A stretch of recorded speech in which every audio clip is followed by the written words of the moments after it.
Welcome back, everybody. It's Ben from the Ben and Bev channel. Today we're bringing you a review for Moon Knight's 5th episode, Asylum.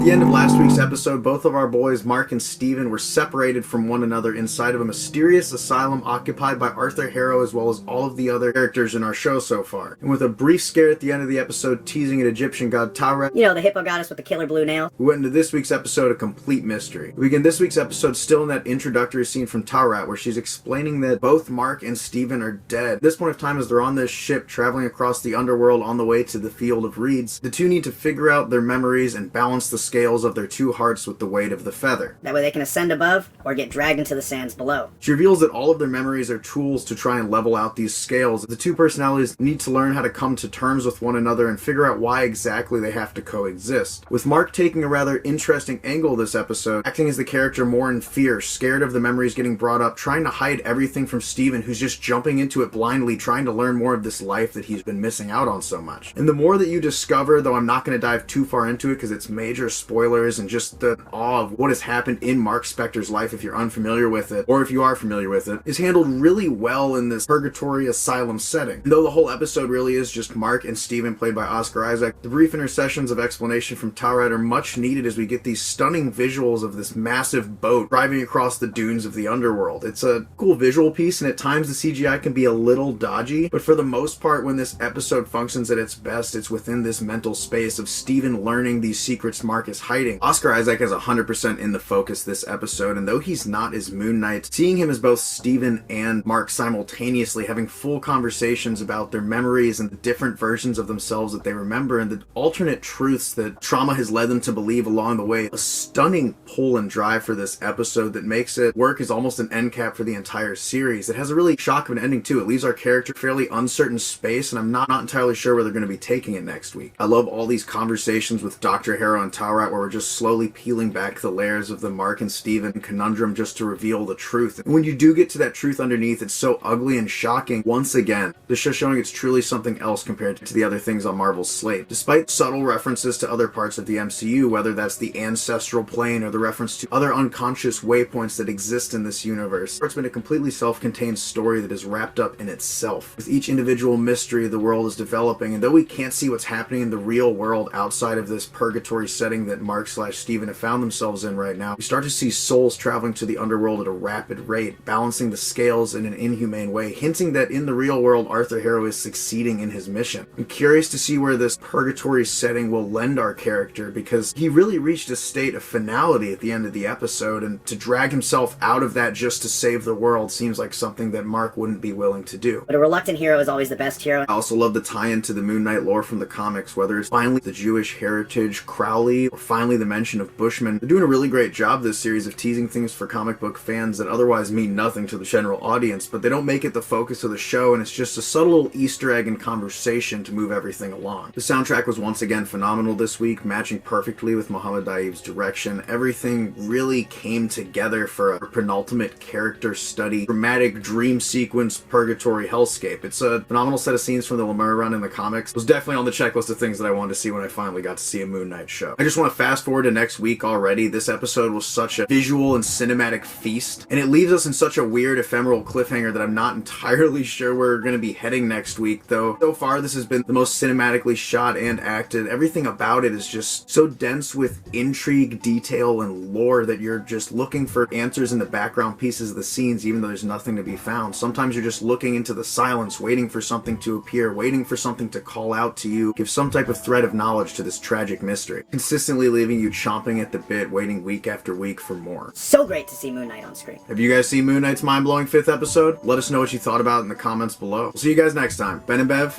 out.